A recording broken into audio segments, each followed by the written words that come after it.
इतिहास सिर्फ किताबों में नहीं बल्कि उन फैसलों में होता है जो बड़े बड़े लीडर्स लेते हैं। आज हम बात करेंगे उन 5 मुस्लिम लीडर्स की जिन्होंने न सिर्फ अपने मुल्क की किस्मत बदली बल्कि पूरी दुनिया की पॉलिटिक्स को हिलाकर रख दिया। इनमें से किसी ने ऑयल वीपन का इस्तेमाल किया तो कोई इस्लामिक रेवोल्यूशन का चेहरा बना, किसी ने अपने मुल्क को मॉडर्न बनाया तो किसी ने दुश्मनों की आंखों में आंखें डालकर बात की। सद्दाम हुसैन की ताकत से लेकर एर्दोगान के डिप्लोमेटिक स्ट्रैटेजी तक और किंग फैसल के उस एक फैसले तक जिसने अमेरिका को अंधेरे में डाल दिया था। आज हम इन सब की कहानी को जानेंगे, तो तैयार हो जाइए इस्लाम के 5 सबसे ताकतवर मुस्लिम लीडर्स के बारे में जानने के लिए। इस वीडियो को आप आखिर तक जरूर देखें। लिस्ट की शुरुआत करते हैं तुर्की के उस शख्स से जिसे आज दुनिया मॉडर्न सुल्तान कहती है, रजब तैयब एर्दोगान। एर्दोगान का सफर इस्तांबुल की गलियों से शुरू हुआ जहां वो बचपन में ब्रेड बेचा करते थे, लेकिन उनका सपना हमेशा से बड़ा था। 1994 में इस्तांबुल के मेयर बनने से लेकर आज तक उन्होंने तुर्की को एक नई पहचान दी है। एर्दोगान की सबसे बड़ी ताकत उनका इकोनॉमिक मॉडल और नेशनलिज्म है। उन्होंने तुर्की को डूबते हुए इकोनॉमी को संभाला और इसे एक ग्लोबल प्लेयर बनाया। लेकिन सबसे बड़ा टर्निंग पॉइंट था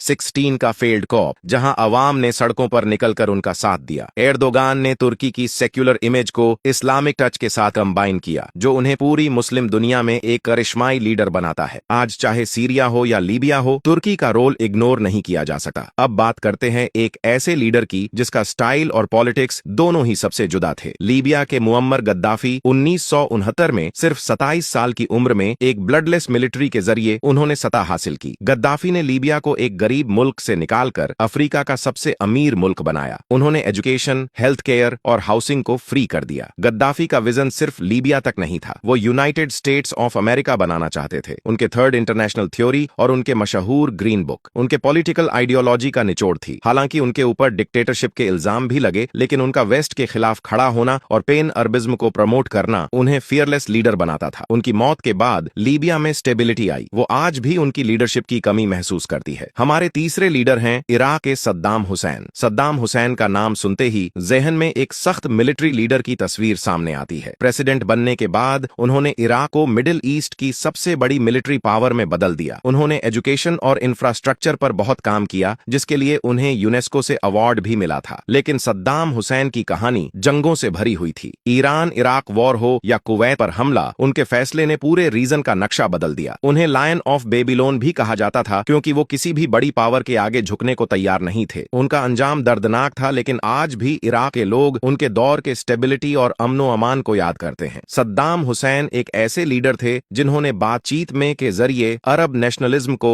नई बुलंदियों पर पहुंचाया था। अब रुक करते हैं ईरान की तरफ, जहां एक रूहानी और सियासी ताकत का नाम है अयातुल्लाह अली खामेनेई। ईरान के सुप्रीम लीडर के तौर पर वो ईरान की हर छोटी बड़ी पॉलिसी के मास्टरमाइंड रहे हैं। खामेनेई ने ईरान को उस वक्त संभाला जब ईरान इराक वॉर से गुजर रहा था और इंटरनेशनल सेक्शंस का सामना कर रहा था। उनकी सबसे बड़ी कामयाबी है ईरान का रेजिस्टेंस फ्रंट। उन्होंने मिडिल ईस्ट में ईरान के इन्फ्लुएंस को इतना बढ़ाया कि आज लेबनान से लेकर यमन तक ईरान की बात सुनी जाती है। खामेनेई के लीडरशिप में ईरान ने न्यूक्लियर टेक्नोलॉजी और मिसाइल सिस्टम में वो मुकाम हासिल किया जो बड़े बड़े मुल्कों के लिए चैलेंज बन गया है। वो एक ऐसे लीडर थे जो खुद मुख्तारी पर यकीन रखते थे। आखिरी लीडर जिन पर हम बात करेंगे वो है सऊदी अरब के किंग फैसल बिन अब्दुल अजीज। किंग फैसल को उनके सादगी और दिलेरी के लिए जाना जाता है, लेकिन उनका एक फैसला इतिहास में हमेशा के लिए अमर हो गया। जब उन्होंने इजराइल का साथ देने वाले मुल्कों को तेल देने से मना कर दिया तो पूरी दुनिया की इकोनॉमी थम गई थी। किंग फैसल ने स्लेवरी खत्म की और एजुकेशन, खास तौर पर फीमेल एजुकेशन को प्रमोट किया। उनका ख्वाब था कि वो एक दिन मस्जिद अल अक्सा में नमाज पढ़े और उनका पूरा फोकस फिलिस्तीन की आजादी पर था। वो पैन इस्लामिक के बड़े सपोर्टर थे और उन्होंने ही OIC organization of Islamic operation की बुनियाद रखने में बड़ा रोल प्ले किया। उनका कत्ल पूरी मुस्लिम उम्मत के लिए एक बड़ा सदमा था। ये वो 5 पावरफुल लीडर्स थे जिन्होंने अपने अपने तरीके से दुनिया पर असर डाला। इनमें से हर एक की अपनी खूबियां थी और कुछ गलतियां भी, लेकिन इनका नाम इतिहास से कभी मिटाया नहीं जा सकता। वैसे आपके मुताबिक इनमें से सबसे ज्यादा ताकतवर लीडर कौन था? कमेंट सेक्शन में जरूर बताएं।